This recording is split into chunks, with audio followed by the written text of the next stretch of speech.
Hello friends, this is Shrikant Singh. Welcome you at my YouTube channel Impro English. My dear friends, जैसा कि आप सभी जानते हैं कि मैं प्रत्येक दिन आप सभी के लिए लेकर आ रहा हूँ इडियम्स की सीरीज अल्फ़ाबेटिकली, जो कि मैं एस वी बख्शी साहब की बुक से ले रहा हूँ। और मैं पूरा प्रयास करता हूँ कि आपको अच्छे तरीके से बता सकूँ कि प्रत्येक इडियम्स का मीनिंग क्या है, उसे कैसे प्रयोग करेंगे, कैसे गेस करेंगे कि राइट मीनिंग क्या, क्योंकि एग्जाम में जो आपके सामने आता है वो आता है 4 ऑप्शन। आप इस चीज़ को समझ रहे हैं कि 4 ऑप्शन जो दिए जाते हैं, उसमें आपको स्टेटमेंट को यूज़ नहीं करना है। You have to guess the right meaning of the particular idioms given in your paper. So dear friends, मेरा मानना है कि आपको वर्ड्स को गेस करके इडियम को गेस करना आना चाहिए, तब आप अच्छे से कर पाते हो। तो आज का जो पहला इडियम्स है, वो एच लेटर से स्टार्ट हो रहा है। जैसा कि सीरीज़ में मैं एच तक पहुँच चुका हूँ, ये मेरा एच का वीडियो है। तो होल्ड वाटर, होल्ड वाटर का मतलब होता है साउंड टेनेबल, यानी कि धीमे बोलना, यानी कि कम प्रभाव डालना। यानी कि his statement will not hold water as it is not based on facts. तो यानी कि कम प्रभाव का होना, हम इसको क्या बोल सकते हैं? कम प्रभावशाली होना, कम प्रभाव का होना। तात्पर्य ये है कि कहा जा रहा है कि उसका जो स्टेटमेंट है, जो कथन है, वो कम प्रभावशाली है, लोगों के ऊपर प्रभाव नहीं डाल पा रहा है। Hang together, support one another, एक दूसरे की सहायता करना, help one another, help one another, एक दूसरे की सहायता करना। यहाँ पे देखिए हैंग टुगेदर, एक दूसरे पे लटके रहना। दो दोस्त होते हैं, आप देखते हैं ना कि एक इसके कंधे पे, एक उसके कंधे पे। इसका मतलब ये होता है कि वो एक दूसरे के साथ हैं, एक दूसरे को हेल्प कर रहे हैं। तो that is the two statements delivered by the leader of the party do not hang together. कह रहे हैं कि पार्टी के जो लीडर हैं, उनके द्वारा जो दो कथन बोले गए, जो स्पीच दिए गए, वो दोनों एक दूसरे को सपोर्ट नहीं करते, यानी दोनों डिफरेंट है। होप अगेंस्ट होप, यहाँ पे देखिए आप, होप अगेंस्ट होप, आशा के विरुद्ध आशा, यानी कि जो होप है उसके विरुद्ध होप, यानी कि तात्पर्य क्या है कि hope in spite of disappointment, यानी निराशा के बावजूद भी आशा होना। इसको बोलते हैं निराशा के बावजूद भी आशा होना। Sohan's case is very weak, Sohan का केस बहुत वीक है, ये जानते हुए भी वह होप अगेंस्ट होप रख रहा है कि वह केस जीतेगा, सब कुछ ठीक हो जाएगा। Have an axe to grind, to have a selfish interest, यानी कि खुद का इंटरेस्ट होना, सिर्फ अपने विषय में सोचना, अपना ही इंटरेस्ट होना। लिखा है have an axe to grind, इस चीज़ को समझिएगा। तो Reema is very selfish, but the way she is being polite with everyone gives the impression that she has an axe to grind. कह रहे हैं कि बहुत सेल्फिश है, लेकिन वह इस तरीके से बिहेव करती है कि ऐसा लगता है कि वो बहुत सेल्फिश नहीं है, लोगों के विषय में सोचने वाली है। तो इस चीज़ को हम देखते हैं और आगे बढ़ते हैं आज नेक्स्ट वर्ड पे। नेक्स्ट वर्ड है have the gift of the गैब, आर्ट ऑफ स्पीकिंग। इस वर्ड को समझिएगा, गिफ्ट ऑफ द गैब, बोलने का तरीका, बोलने का तरीका। यदि आपको बोलना आता है, बोलने की कला, तो आप किसी को भी जीत सकते हो। तो Meena is not highly qualified but she has the gift of the gap. जैसे हम कह सकते हैं कि यार PM Narendra Modi has a gift of the gap, यानी कि उनको बोलने की कला है। जब आप देखते होंगे ना पीएम मोदी बोलते हैं तो ऐसा लगता है कि पूरा माहौल सम्मोहित सा हो गया है, कितना शानदार सुनने में लगता है। तो that type of person is called गै गिफ्ट ऑफ द गैप। जिनको बोलने की कला हो, ऐसे व्यक्ति को गिफ्ट ऑफ द गैप बोला जाता है। हिट बिलो द बेल्ट, अब यहाँ पे आप देखिए बिलो द बेल्ट का मतलब होता है कमर के नीचे। आप बॉक्सिंग के विषय में जानते होंगे, बॉक्सिंग में ये कहा जाता है कि कमर के नीचे वार नहीं करना है। तो इसलिए बिलो द बेल्ट, बेल्ट के नीचे यानी कि आपकी कमर की बात कर रहा है। तो टू स्ट्राइक अनफेयरली, गलत तरीके से अटैक करना। तो we should always face the enemy boldly and never hit him below the belt, यानी कि कोई भी दुश्मन हो जो आपको अपोनेंट है बॉक्सिंग एरिना में, उसको आप सामने से फेस टू फेस उसको फाइट करिए, ना कि उसके कमर के नीचे अटैक करके आप अपनी इमेज और साथ में रूल्स को भी ब्रेक करिए। होल्ड वंस टंग, शांत रहना, टू कीप क्वाइट, शांत हो जाना। We should always hold our tongue before our elders, ये सलाह दिया जाता है कि when we are standing before our elders we should always hold our tongue. हमें अपने बड़ों के सामने जब खड़े हों तो अपनी जबान को बंद रखना चाहिए। नेक्स्ट बढ़ते हैं, नेक्स्ट है Herculean task. Herculean task very difficult. आप हरक्यूलियन एक गॉड कहे जाते हैं रोम में, जो बहुत ही महान थे, बहुत ताकतवर थे। तो उसी से it is a herculean task to root out corruption in India. Corruption means भ्रष्टाचार। भ्रष्टाचार को इंडिया से हटाना अपने आप में एक हरक्यूलियन टास्क है, यानी बहुत कठिन कार्य है। Haul over the coals, to take to task, कार्य में लेना, अपने ऊपर जिम्मेदारी लेना।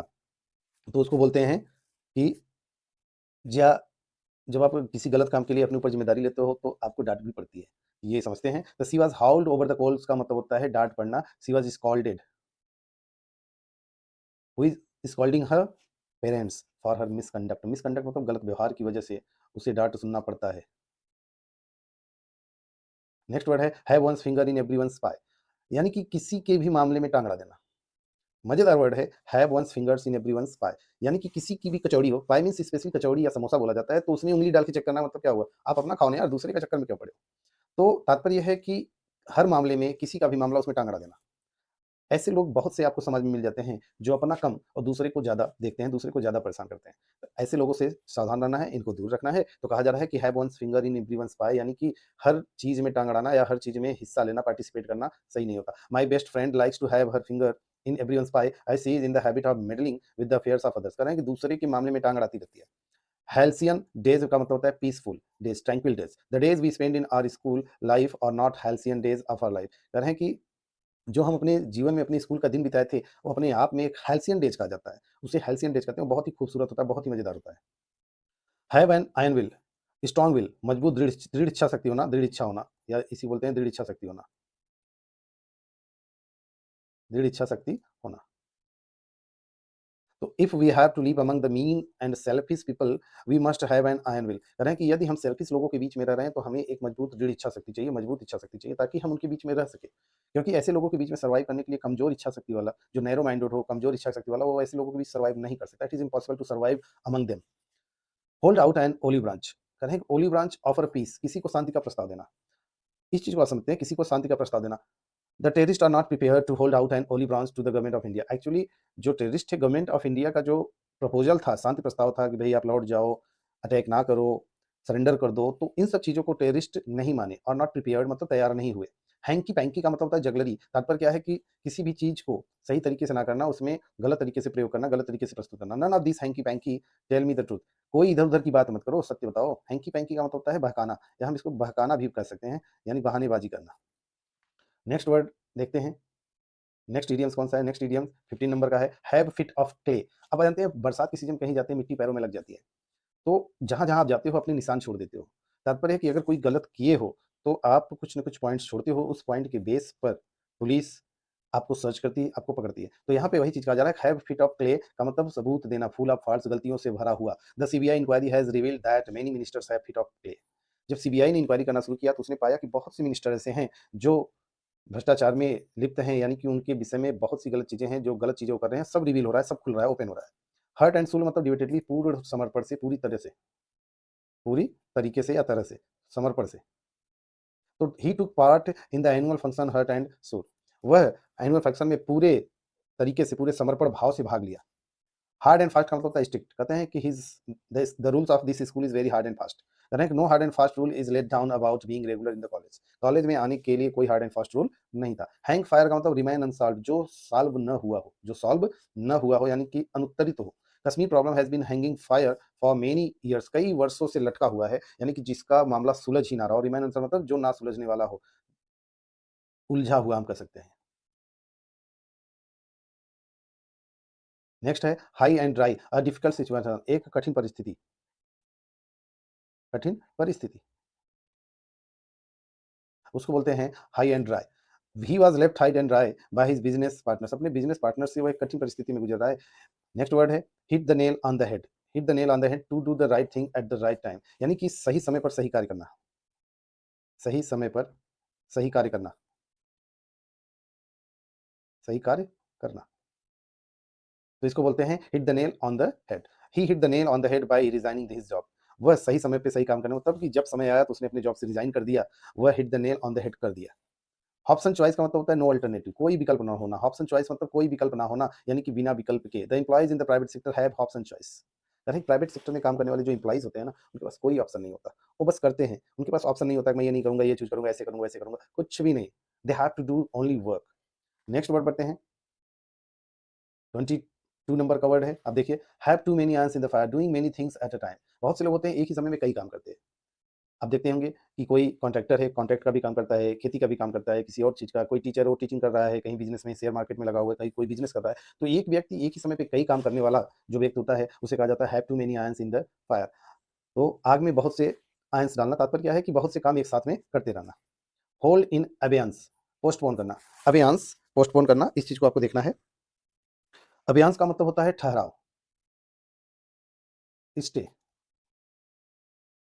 तो होल्ड इन अबेयंस का मतलब ठहराव में होना। होल्ड मतलब पकड़े रहना, रहना। यहाँ का होल्ड का मतलब होता है रहना। तो ठहराव में रहने का मतलब क्या होता है? किसी चीज़ को पोस्टपोन कर देना, रोक देना, किसी चीज़ को रोक देना, उसे बोलते हैं hold in absence, hold in abeyance. तो फॉर लैक ऑफ फंड्स, यानी कि फंड्स की कमी होने की जो पूंजी है, कैपिटल है, उसकी शॉर्टेज होने की वजह से उसने अपना काम रोक दिया। एडमिनिस्ट्रेशन ने अपना काम, कंस्ट्रक्शन का काम जो रोड का था या किसी का भी था, उसको स्टॉप कर दिया। That is called hold in abeyance.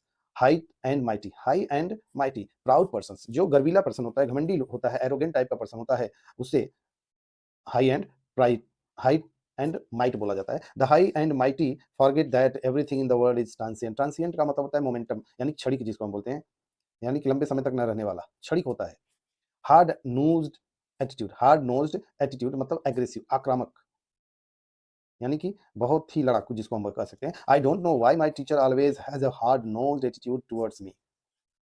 मुझे नहीं पता कि मेरे टीचर क्यों मेरे ऊपर हमेशा हार्ड नोज्ड एटीट्यूड में रहते हैं, यानी कि हमेशा गुस्से में रहते हैं, मुझे मेरे ऊपर आक्रामक रहते हैं।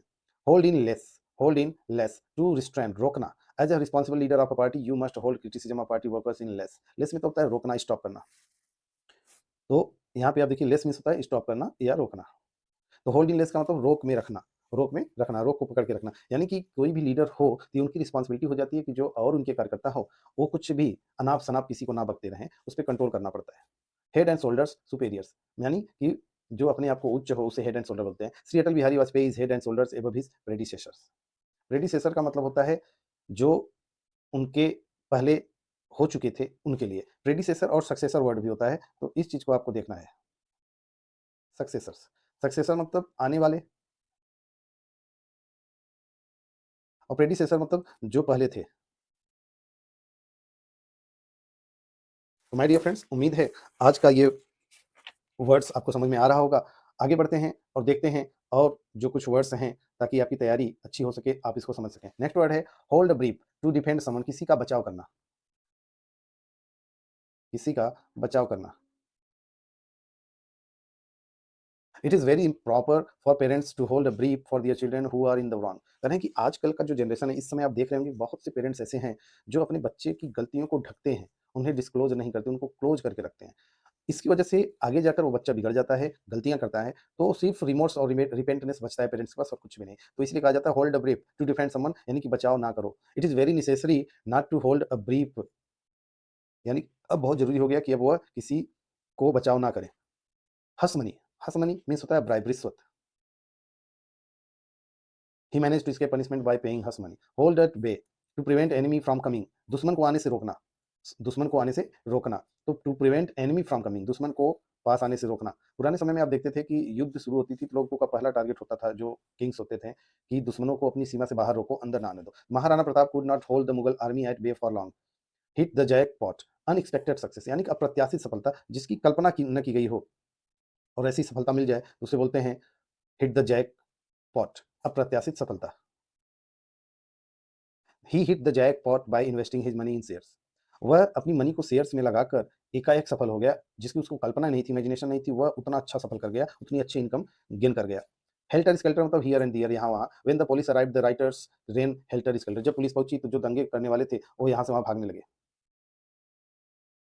नेक्स्ट वर्ड देखते हैं, idioms. Have a brush with, to have encounter, मिलना, अचानक मिल जाना,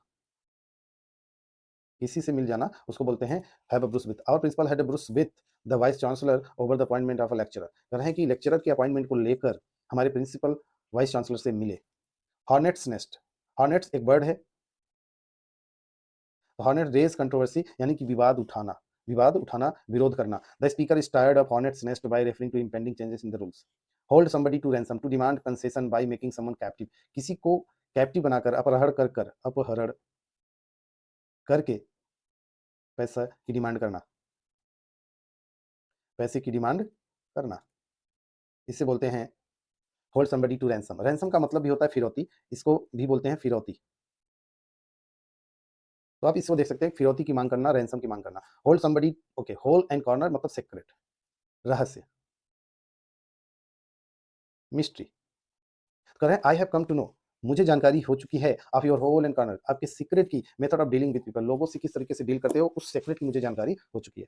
तो दोस्तों, मुझे उम्मीद है कि ये वीडियो बहुत पसंद आएगी आपको, और एक एक वर्ड को मैंने समझाने का प्रयास किया। आप मेरे वीडियो पर अंत तक बने रहिए, ताकि आपकी नॉलेज को बढ़ाने में मैं योगदान कर सकूं, और आप ऐसा करके अपने आप को आगे ले जाने में सहायता कर सकें। Thank you.